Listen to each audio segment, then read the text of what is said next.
Why do some songs instantly feel like goodbye? You might not be able to explain it in words, but the moment those first few chords hit, there's a tug on your chest, a sense of loss, finality, maybe even nostalgia for something that you can't quite name. It doesn't matter whether you're a beginner or you've been playing guitar for decades. When that feeling hits, it hits hard. And more often than not, the feeling is coming straight from the chord progression.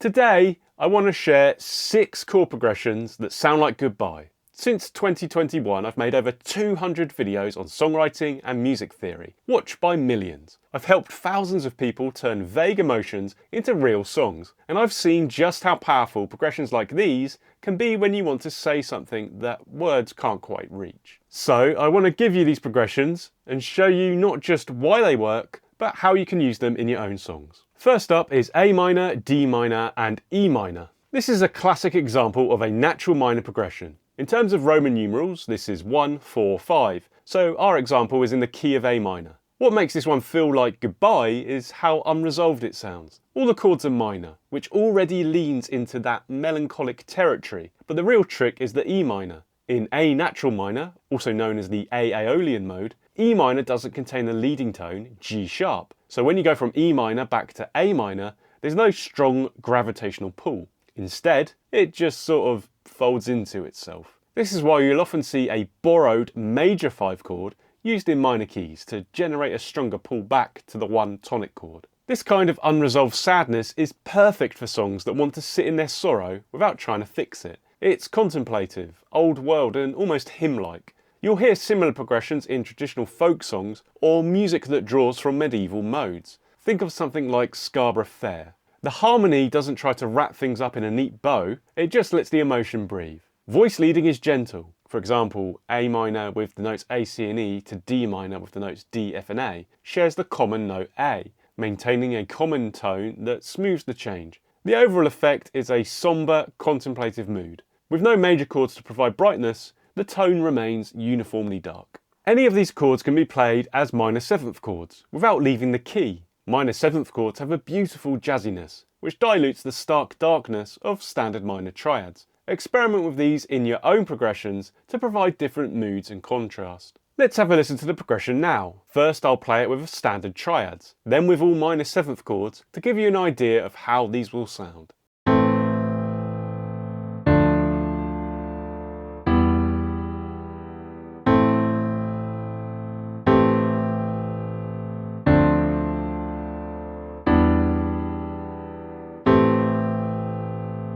Next up is a variation on the first progression, A minor, D minor and E major. In terms of Roman numerals, this is a 1, 4, major 5 progression in the key of A minor. So the only change is using the major 5 chord that we briefly discussed earlier. This chord is a borrowed chord because it isn't found diatonically in the natural minor key. It is instead borrowed from the parallel major key. That is, a major key with the same root note. In this case, that is A major. This borrowed 5 chord introduces the leading tone, in this case G sharp. If we look at the notes in the E major and A minor chords, we can see what's happening with the voice leading here.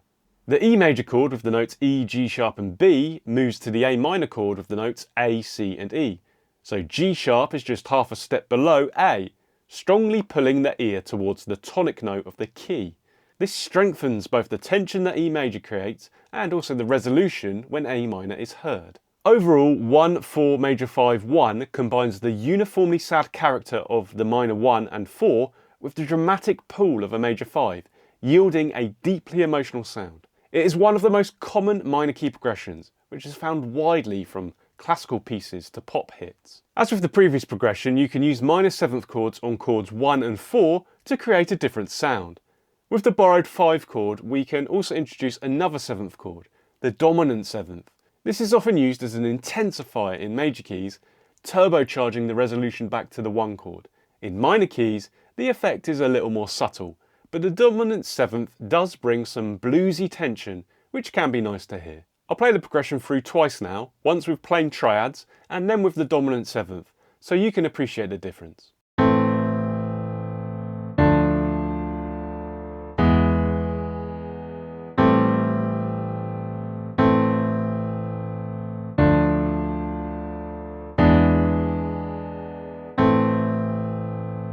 If you're finding this useful, then give the video a like. It really helps more people discover these tips. And if you'd like more insights like this every week, make sure to subscribe so you don't miss the next video that could take your songwriting to the next level. Now let's get a bit darker and dramatic with A minor, G major, F major and E major.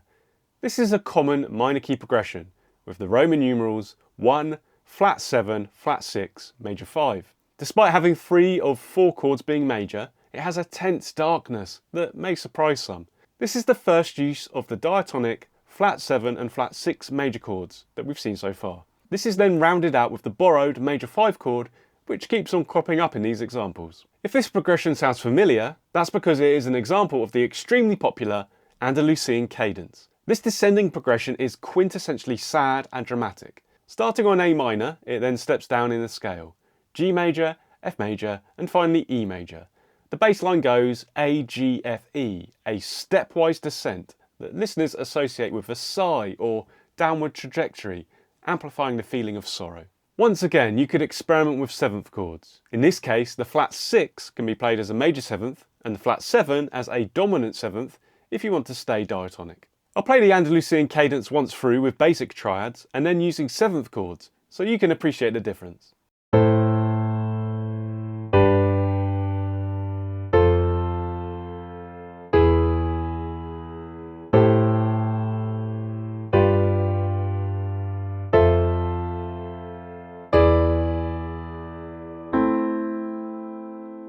I'll show you the next progression in a second, but if you just want some help writing your first major key song, then check out my course, Write Your First Song in 1 Hour.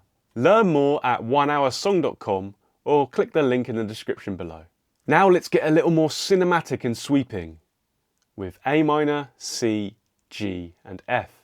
This is another A natural minor key progression with Roman numerals 1, flat 3, flat 7, flat 6. This time we introduce the flat 3 chord, which is diatonic, so there are no borrowed chords here. This 4-chord minor progression is widely used in contemporary music to evoke a poignant, stirring mood. Once again, it uses 3 major chords. This underlines how it's not just a case of minor chords equal sad and major chords equal happy. The progression has a descending contour. After A minor, it moves up a minor third to C, then steps down through G to F. Ending on F before returning to A minor creates a slightly unresolved feeling because F major does not lead strongly to A minor. It's a submedian, which is a whole step below the tonic. When the loop repeats, F to A minor is a leap of a minor third, F to A, which, while not as forceful as E to A minor, still brings us back to the minor tonic, albeit gently. The emotional effect is a mix of heartache and grandeur. In fact, ending on the F means the progression doesn't contain the dominant 5 at all. This absence of a leading tone resolution contributes to an open, wistful vibe. If you want to brighten things up, you can play the major chords with the addition of a 9th note, what are known as add 9 chords. If you want to learn more about these wonderful chords, then I'll link a video at the end of this one. I'll play the progression once with standard triads and then with add 9s, so you can appreciate the difference.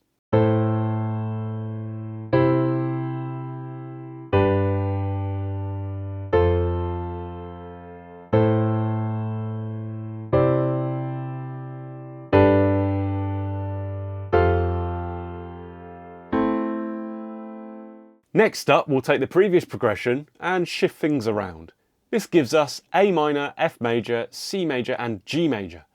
This is another A minor key progression with the Roman numerals 1, flat 6, flat 3, flat 7. As we saw earlier, taking the same chords but altering their order can dramatically alter the feel of a progression. In this case, we come up with one of the most common minor key pop/rock progressions. It carries a bit of anthemic emotional DNA, but anchored in a sad minor tonality. Typically, this loop would resolve by returning to A minor, since G is a whole step below the tonic and provides a modest push. G to A stepwise motion in the bass. Even though G is not a leading tone chord, it functions almost like a dominant substitute. It shares 2 notes in common with E7, and thus G to A minor has some resolving power, just without the leading tone's edge. The result is a progression that builds emotion through its chord changes, but never feels fully resolved in a traditional 5-to-1 way, leaving a lingering, plaintive feeling.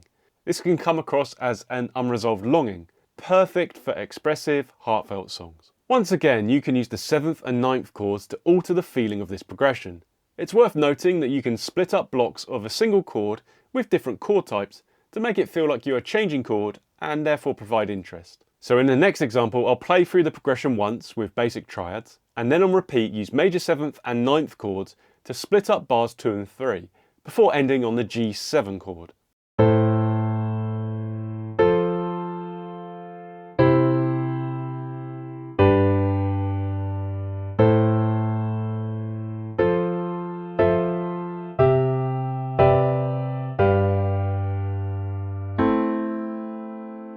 Now we're going to take a turn and look at our first major key chord progression. G major, B major, C major and C minor. This beautiful progression proves that major keys are not all brightness and joy.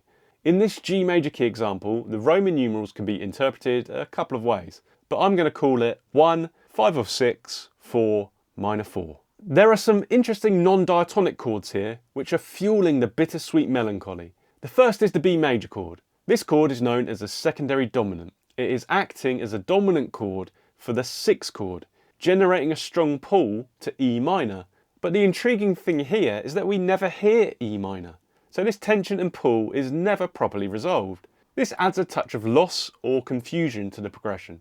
Then we move to a standard subdominant chord, C major. This lifts the progression back up to some positivity. If the progression ended here, it would sound happy, but the next chord is C minor, which is the minor 4 in the key of G. That one change, lowering the E to E flat in the C chord, has a striking emotional impact. It's a modal interchange, borrowed from G minor, the parallel minor key, that turns the previously happy sounding progression into something wistful and haunting. Secondary dominant chords can be played as dominant 7th chords to intensify their pull and tension. So in the next example, I'll play the 2nd chord as B7 when I repeat the progression. Have a listen to this wonderful progression now.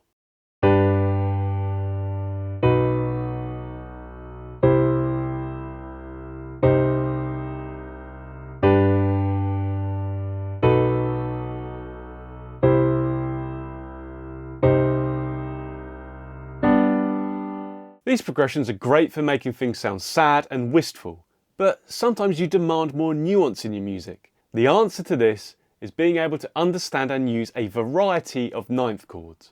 Watch the video on screen now to learn all about these powerful dynamic chord types.